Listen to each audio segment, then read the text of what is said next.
पूजा के भाव का करने वाला भी मैं नहीं। क्या ये बात बराबर पकड़ना, पूजा के भाव का करने वाला भी मैं नहीं।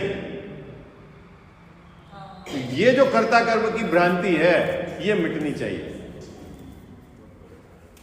और जो ये भ्रांति रखता है वो द्विक्रियावादी है, वो मिथ्या दृष्टि, वो जिनेंद्र भगवान के आमनाय से बाहर। अब बताओ कौन जिनेंद्र भगवान के आमनाय में है? अपने में से है बाबूजी? कौन अपन है जिनेंद्र भगवान के आमनाय में? ये तो आप बताते हो ना, हमेशा थोड़ा सीखे हैं। देखो ये बात यहाँ इस श्लोक में की 86 नंबर में, क्योंकि आत्मा के भाव को और पुद्गल के भाव को दोनों को आत्मा करता है, ऐसा वे मानते हैं। कौन मानते हैं? द्विक्रियावादी मिथ्या दृष्टि। क्या मानता है? कि आत्मा का भाव और पुद्गल का दोनों करने वाला मैं। सब्जी किसने बढ़िया बनाई बाबूजी? बोलो बताओ, बढ़िया किसने बनाई? सब्जी अच्छी नहीं तो बेसन पाक है, आपके बेसन चक्की कौन अच्छी बनाता है? जल्दी बताओ कौन अच्छी बनाता है? तो मैं एक करने वाला, और कर्म का माना मैंने बेसन चक्की में, मैंने किया अच्छा। तो ये जो कर्ता कर्म की जो भ्रांति है ये द्विक्रियावादी।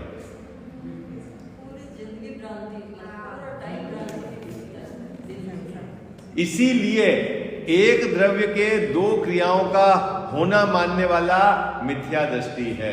क्या जैन धर्म का सिद्धांत समझ लेना, एक द्रव्य मिलके दो का काम नहीं कर सकता बाबू, दो मिलके एक काम नहीं कर सकते, दो मिलके एक परिणाम नहीं होंगे, है ना?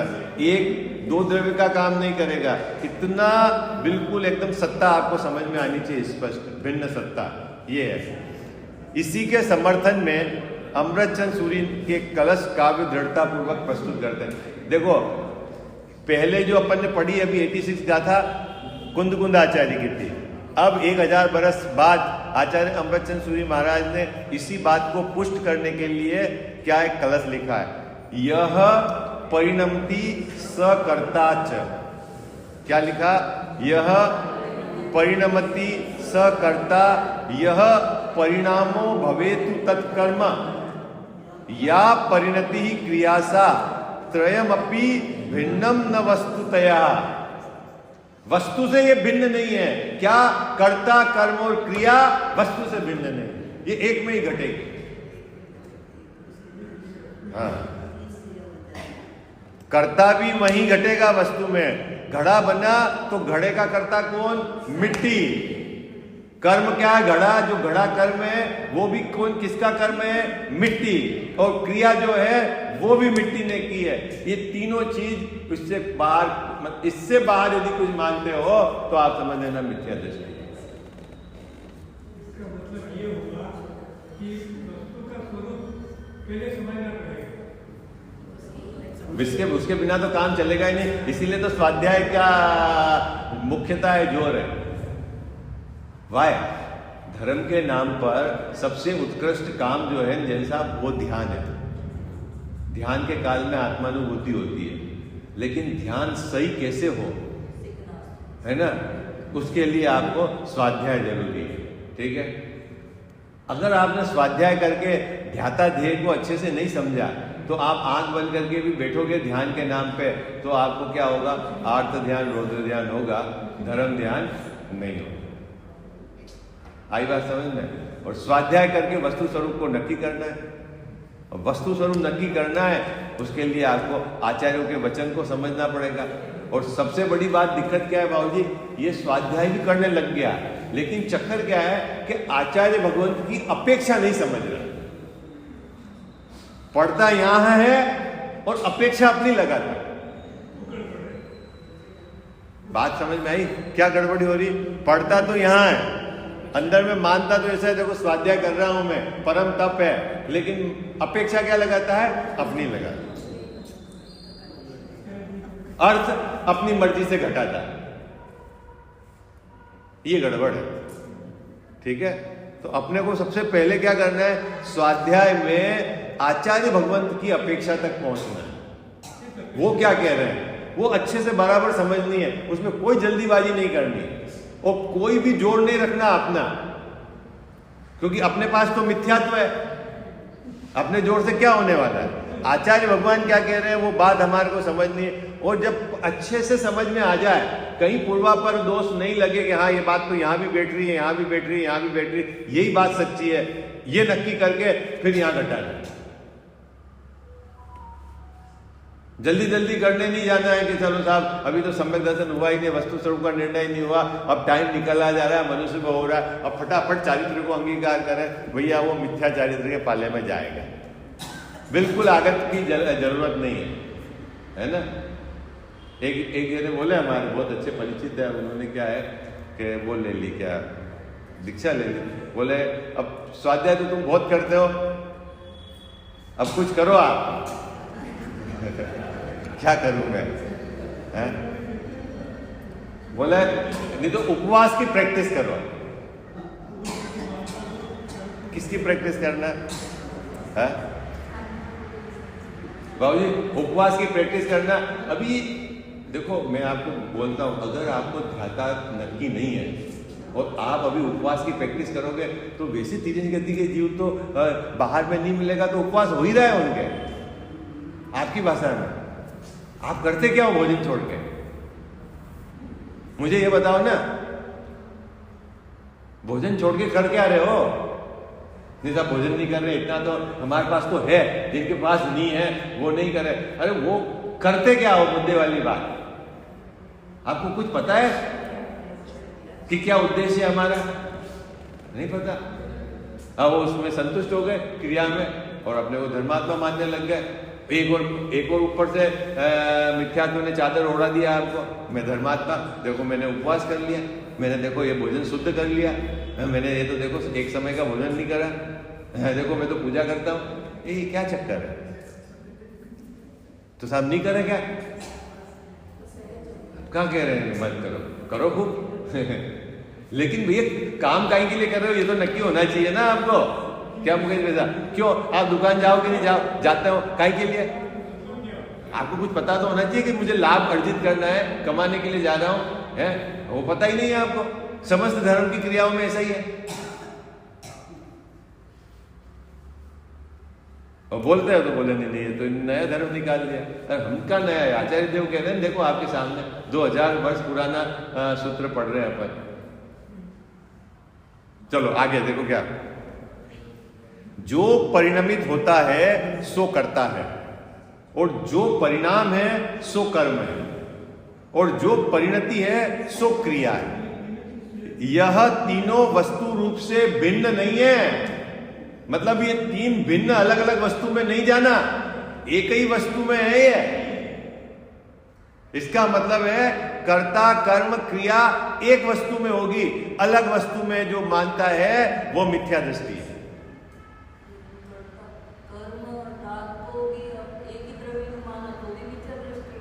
मतलब जीव का राग है, जो रागी मानता है आपको वो भी मिथ्या दृष्टि हुआ ना।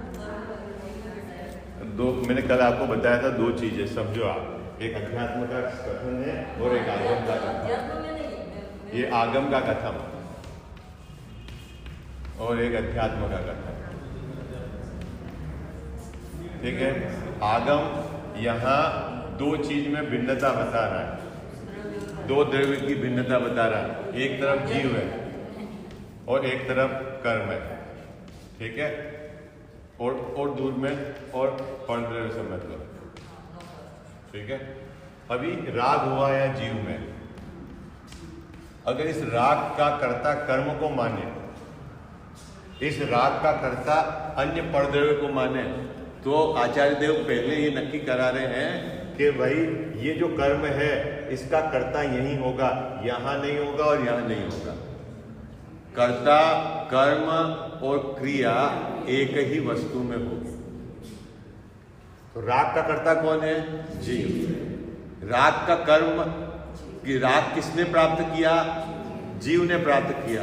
और जो उसका कर्ता कर्म और क्रिया, वो किए क्रिया है ना, वो भी जीव की साधन। राग को करने का साधन कहां से आया? इस कर्म से नहीं आया, यहां से नहीं आया, यहीं से आया।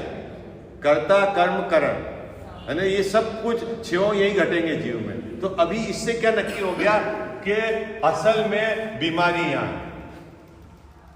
ये बीमारी चल क्या बाबू जी, बीमारी कहाँ पे है?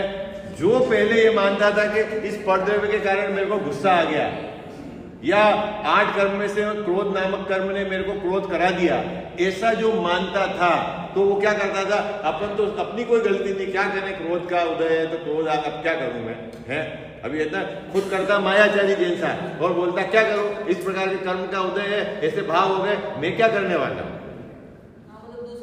ठीक है, तो आचार्य देव ने सबसे पहले उसको पकड़ा, भैया तू गड़बड़ मत कर, ऐसा नहीं है कि तेरे यहाँ पे हो रहा राग और ये करा दे, ऐसा नहीं। निमित्त के रूप में तो स्वीकार किया है, लेकिन कर्ता कर्म के रूप में स्वीकार नहीं किया। अब बाबूजी इस पे आ गए, यहाँ पे क्या आ गए कि राग करने वाला जीव है। ठीक है, अब इससे भी अपने को तो अपना पर्पस सोल्व नहीं हो रहा, क्योंकि हमको तो वीतरागी दशा चाहिए। अब अपने को तो अपनी परिणति में वीतरागी दशा चाहिए।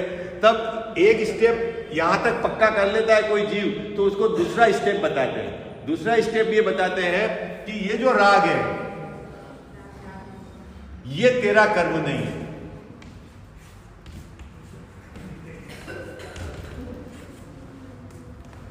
क्या दूसरी स्टेप? जो पहली स्टेप में तो बताया था कि तेरा ही कर्म है, तो अब क्या करा, यहां पर आचार्य देव ने इस जीव के अंदर आपको द्रव्य दृष्टि देने के लिए एक बात उठाई है। इस जीव के अंदर एक तो है अपरिणामी और एक है परिणामी। अब परिणामी में घटेगा कर्ता कर्म, अपरिणामी में कर्ता कर्म नहीं घटेगा, तो इधर की तो बात नहीं है। अब इस परिणामी में भी जो स्वाभाविक परिणमन है वो तो है तेरा कर्म, और जो तेरा वैभाविक परिणमन है वो तेरा कर्म नहीं है। आई बात समझ में? ये जो तो ये आप कहां से लाए कि ये मेरा कर्म है, राग मेरा कर्म नहीं और वीतराग मेरा कर्म है, राग मेरा कर्म नहीं वीतराग कर्म है। बोले तेरा स्वभाव ये स्वभाव क्या है कि बोले तू जब अपरिणामी को देखेगा उस समय तेरे पर्याय में क्या कर्म होता है वो तेरा कर्म है।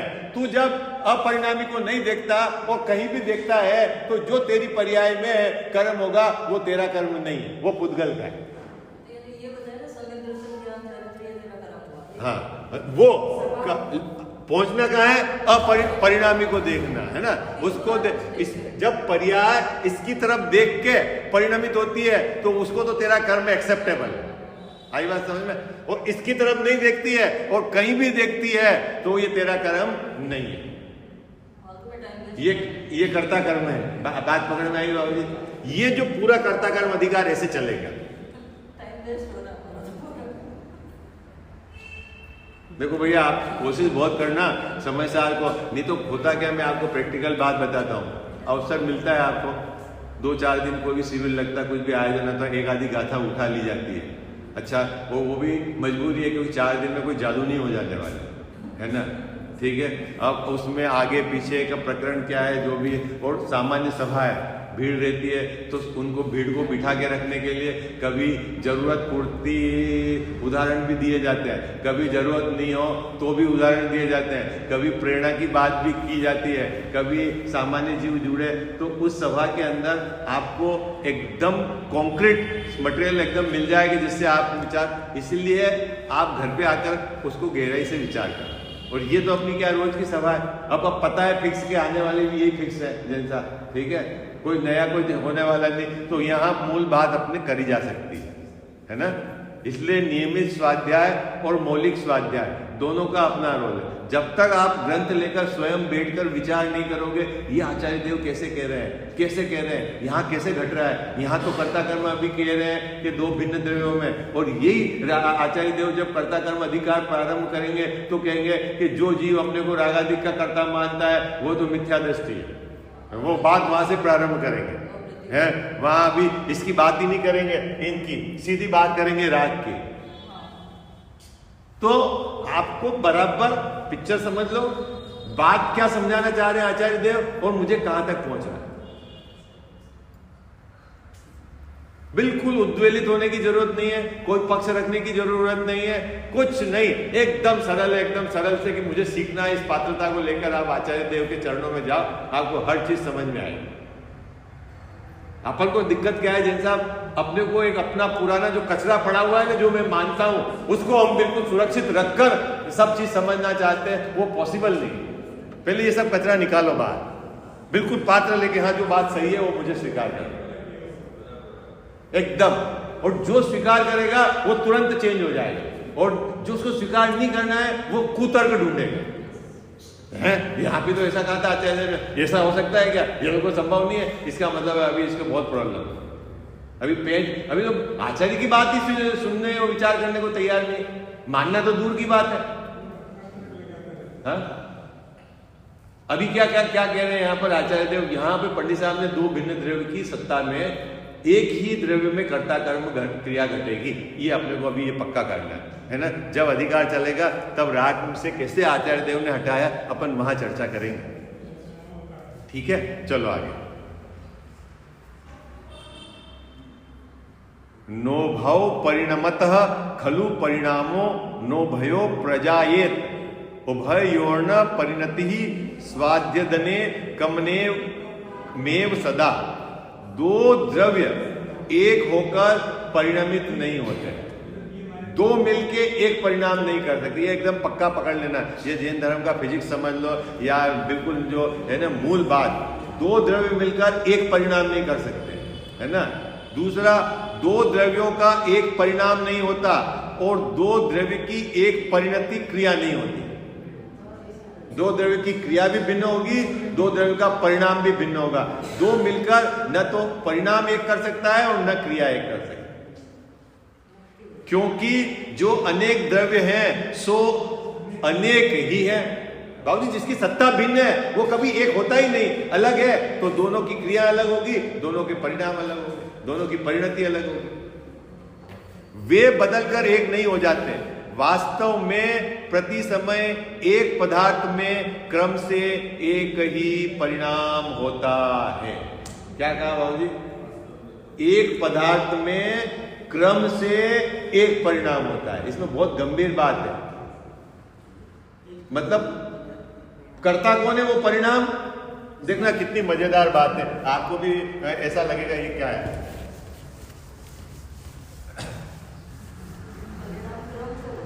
हाँ, जैसे करेगा कौन, कर्ता, वो ही द्रव्य है, ठीक है।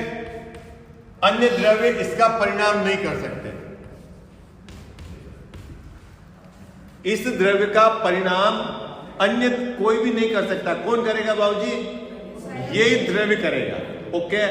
लेकिन इसमें भी एक पेच है कि आपका अपना जो परिणाम आप स्वयं करोगे, लेकिन आपका परिणाम कौन सा होगा वो आपके हाथ में नहीं है।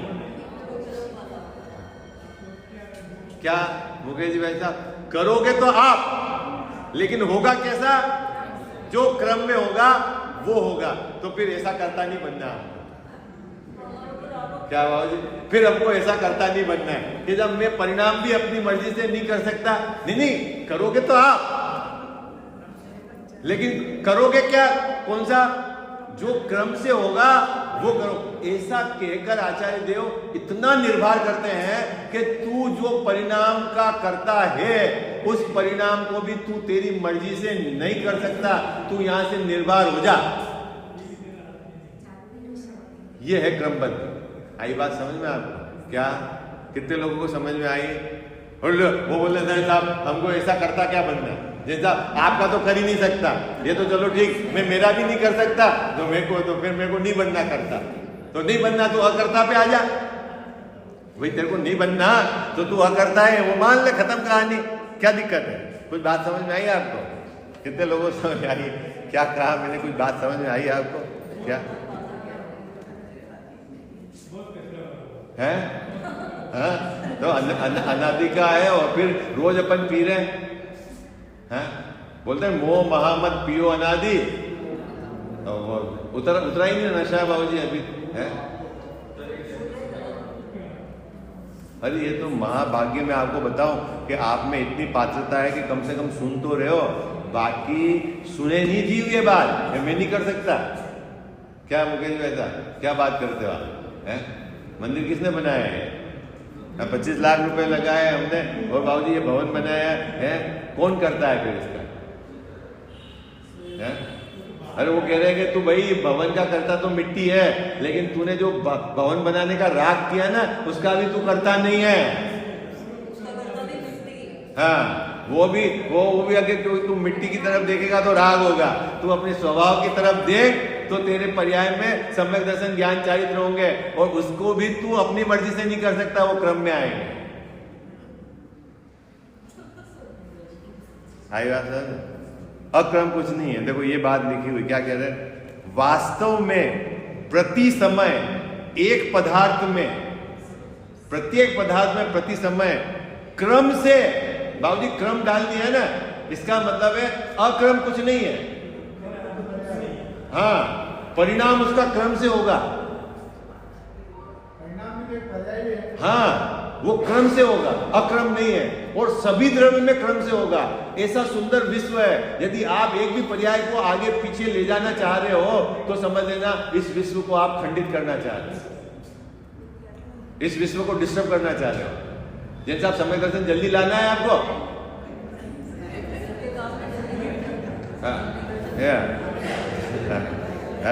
जल्दी मोक्ष जाना है, मोक्ष की पर्याय जल्दी लानी है, अब बोलो ना, तो रोज फल तो चढ़ा रहे हो भगवान के सामने, मोक्ष फल प्राप्त, जल्दी मोक्ष मिल जाए। तो बाबूजी जल्दी, बोले जल्दी कुछ नहीं होगा, आपको ये समझ में आना चाहिए कि ये क्रम में आएगी और मैं अकर्ता गया है, तो वो आपके पर्याय मोक्ष का क्रम आ गया है। आपने जैसे ही उसको क्रम में स्वीकार कर लिया समस्त पर्यायों को, तो समझ लेना अब आपके सम्यक दर्शन की पर्याय का क्रम आ गया। क्या बात समझ में आई आपके? कुछ समझ में आई आपके? कितने लोगों को? बाकी जब तक तो बाबूजी आपके क्रम नहीं आए, आप कुछ भी करो, क्रियाकांड में उलझो आप।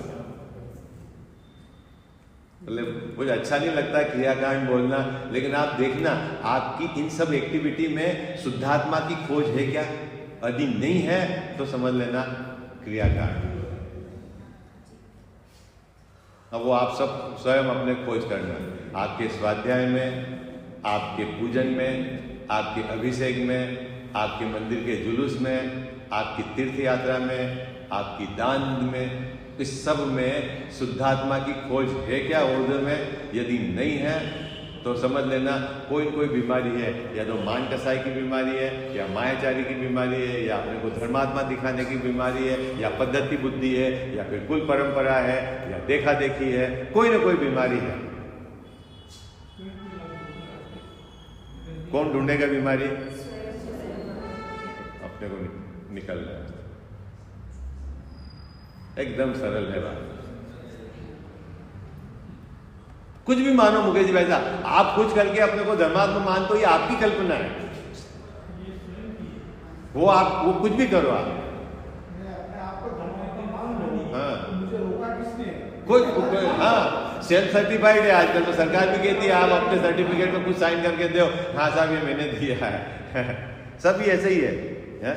भीड़ कुछ किए उससे काम नहीं चलने वाला, आप कुछ क्या मानो उससे काम नहीं चलने वाला है। वस्तु स्वरूप के अनुसार श्रद्धा ज्ञान चारित्र चाहिए आपको, ये मोक्ष मार्ग है। कुछ बात समझ में आई आपको? आपको लग रहा होगा इतने 50 साल हो गए, रोज 2-2 घंटे पूजा कर रहे हैं, पंडित जी रोज सुबह सुबह यहाँ पे, और कुछ काम नहीं, क्या करें बाबू, करे क्या करें?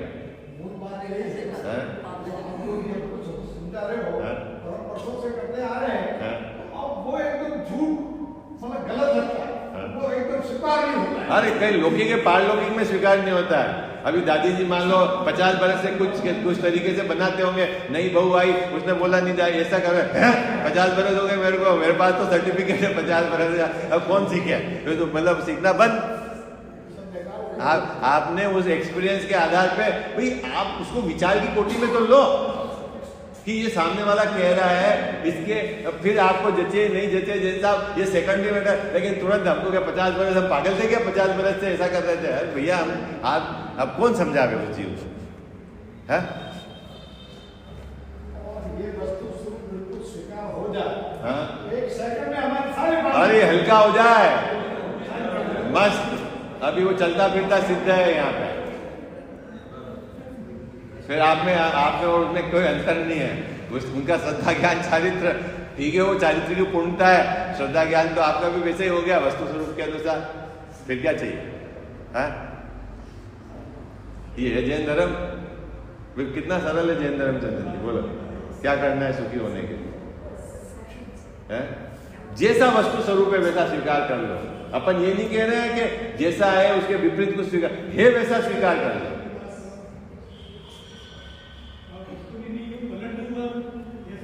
कुछ नहीं करना है आपको, करना मतलब मरना।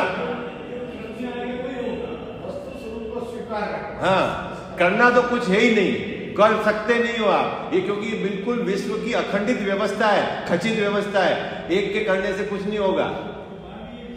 अभी आप बाबूजी ऐसा जल्दी सोचो कि मेरे अभी मिथ्या दर्शन की पर्याय हटा दूं और पहले सम्यक दर्शन को खींच के ले आऊं, फिर उस पर्याय को कहां ले जाओगे? उसको कहां खींच के ले जाओगे?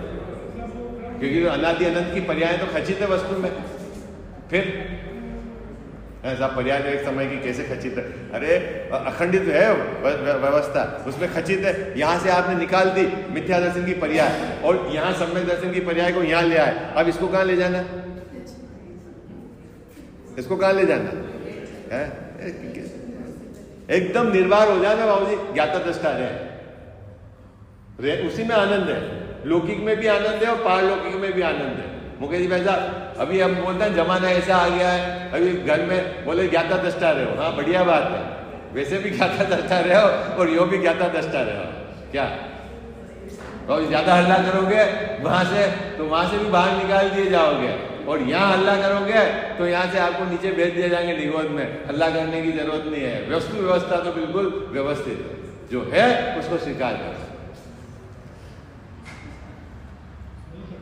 है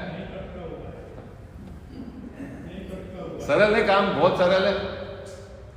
जब स्वीकार करो तब से आनंद है इस जीव को। है देखिए एक बात बताऊं जैन साहब, मिथ्यात्व और कसा है आपको स्वीकार नहीं करने देगी। क्या बाबूजी आप सबको मालूम है कि जगत की व्यवस्था कैसी हो गई आजकल, समाज का परिदृश्य कैसा हो गया, बच्चे बच्ची कैसे हो गए, सब आपको पता है, सब कुछ आपको पता है, लेकिन अंदर आपका है 50 वर्ष का अहंकार, मेरे कर्तव्य तो मिथ्या, मैंने ये किया, वो आपको क्या स्वीकार नहीं करने देता। और कितने जनों को सबको नहीं करने देता है। हमारी मान्यता यही है कि सारी दुनिया का बोझ हम उठा रहे हैं। हाँ कुछ ही नहीं बाकी, उसमें परेशान है बिना। अभी देखो अभी यहाँ हो गया, मैं पढ़ लेता हूँ पैराग्राफ, इसके आगे भी बहुत सुंदर सुंदर बात है। वास्तव में प्रति समय एक पदार्थ में क्रम से एक ही परिणाम होता है, उस परिणाम को ही उसका कर्म कहते हैं। कर्ता कर्म दोनों व्याप्य व्यापक भाव से एक ही वस्तु में तत्स्वरूप में रहते हैं, अतः जीव भी व्याप्य व्यापक भाव से अपने ही परिणाम को करता है और भाव्य भावक भाव से उसी को भोगता है। ऐसा असंदिग्ध एवं यथार्थ निर्णय होता है। अभी यहाँ दो चीजें ले आए, व्याप्य व्यापक और भाव्य भावक, है ना। तो मैं व्याप्य व्यापक क्या है और भाव्य भावक क्या है इसकी चर्चा मैं कल करूंगा। किसको कहते हैं व्याप्य और व्यापक और भाव्य और भावक, ठीक है। फिर अपन इस पैराग्राफ से आगे